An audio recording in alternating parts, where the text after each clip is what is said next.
ہمارے ایک اور دوست ہیں عبدالغفور صاحب، انہوں نے یہ سوال پوچھا کہ امام کے ساتھ اگر ایک ہی بندہ ہو تو اس کے نماز پڑھنے کا طریقہ کیا ہے، اور اگر ایک بندہ امام کے ساتھ نماز پڑھ رہا تھا، یعنی ایک مقتدی تھا اور ایک امام، تو اب اگر تیسرا کوئی آتا ہے تو اسے کیا کرنا چاہیے؟ دونوں سوالوں کے جواب عرض کیے دیتا ہوں کہ سب سے پہلے تو یہ ہے کہ اگر ایک دو بندے ہیں تو ان پر بھی جماعت واجب ہے۔ اگر ان میں کوئی مستحق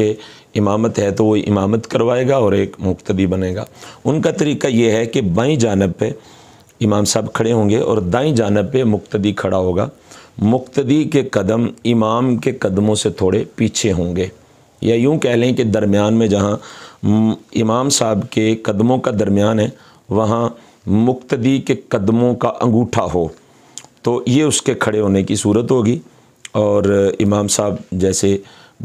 بہت زیادہ لوگوں کی امامت کرواتے ہیں اسی طریقے سے وہ ایک بندے کی امامت کروائیں گے۔ دوسرا سوال ان کا عبدالغفور صاحب کا یہ ہے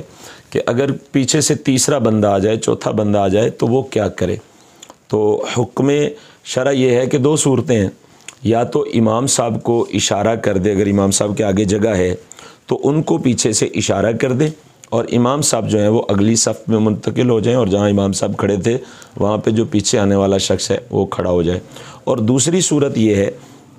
کہ مقتدی کو پیچھے ہٹنے کا اشارہ کرے اور مقتدی جو ہے وہ پیچھے ہٹ جائے اور اس کے ساتھ جو دوسرا بندہ ہے وہ آ کے کھڑا ہو جائے اور اس طرح اپنی نماز کو مکمل کر لے۔ یہاں پہ از خود یہ مسئلہ بھی عرض کر دوں کہ اگر تین بندے ہیں اور دو بندے ہیں، تین بندے ہیں، تو اگر جگہ اتنی مختصر ہے کہ آگے پیچھے کھڑے ہونے کی گنجائش نہیں ہے، مطلب تھوڑی جگہ ہے، فرض کر لیں کوئی بندہ سفر میں ہے، اس طرح کا کوئی معاملہ ہے، تو وہ ایک صف میں ہی تینوں بھی کھڑے ہو سکتے ہیں۔ یعنی امام صاحب تھوڑے سے آگے، جیسے دو بندوں کی نماز کا میں نے آپ کو بتایا کہ اس کے قدم تھوڑے سے آگے ہوں گے امام صاحب کے، اور جو مقتدی ہیں ان کے قدم تھوڑے سے پیچھے ہوں گے، تو وہ دونوں بندے بھی دائیں جانب کھڑے ہو کر نماز پڑھ سکتے ہیں۔ ان کی جماعت بالکل درست ہوگی، اس میں کوئی حرج نہیں ہے، مگر بہتر یہی ہے کہ امام صاحب آگے کھڑے ہوں اور اگر دو مقتدی ہوں تو وہ پیچھے کھڑے ہوں۔ یہ میں نے جگہ کی قلت کے حوالے سے مسئلہ بیان کیا ہے۔